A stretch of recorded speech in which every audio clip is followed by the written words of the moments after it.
What should you do if a debt collector is coming after you for a really small debt, let's say $25? Now, the thing that you need to know is a debt collector actually can't collect against you or from you unless they first get a judgment from a court.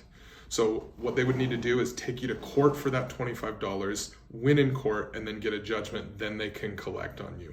So why would it be good news that you only have a debt for $25? Well, in order to take you to court, what a debt collector has to do first is they have to pay a filing fee.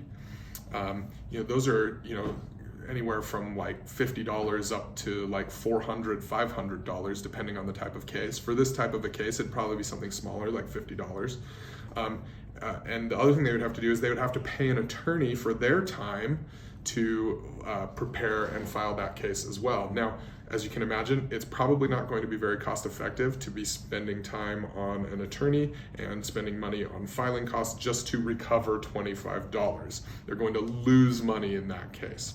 So you're probably in a good situation in that they're probably not going to take the time and effort to obtain a judgment against you. Of course, there's a huge caveat here in that that doesn't mean it's not going to affect things like your credit.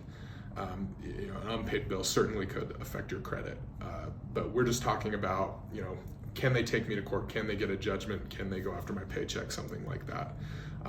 Of course, as well, even if they do, if you don't owe the debt, you can obviously make your case and prove that as well. So, you've got to be weighing these things. Is it worthwhile for me to just pay the debt? Should I just pay the $25 even though I know it's bogus because, I don't want to spend the time and effort to go to court? Frankly, they're probably not going to spend the time and effort to go to court. So what a lot of debt collectors will do on these small bills is they will go ahead and send letters, make a bunch of phone calls, things like that, just to pester you to try and get you to pay, but knowing full well that they'll never go the distance. They will never actually take you to court. Now, the one thing you do want to consider too is if they do take you to court, is it going to be cheaper to pay at that point than to continue to move forward and defend it? Obviously, if you can defend it, great, and you win, you don't owe anything. But in a lot of cases, in a lot of states, there might be laws or rules that say if they file this case against you and you lose, you'll have to pay not only the $25, but also the filing fee and the attorney's fees and interest. So that $25 bill could turn into $100 or $150. So, these are just the things that you want to weigh. Obviously, we can't know how it will turn out. I'm not giving you legal advice as to your specific case. But these are just the things that you want to always be analyzing and taking into account. Is the bill so small that they're not actually going to pursue me? I can just ignore their phone calls and their letters. Do I think they are going to pursue this? Do I owe it? Is it going to be better for my credit to just pay this off? Do I think I can win this case so it makes sense to fight?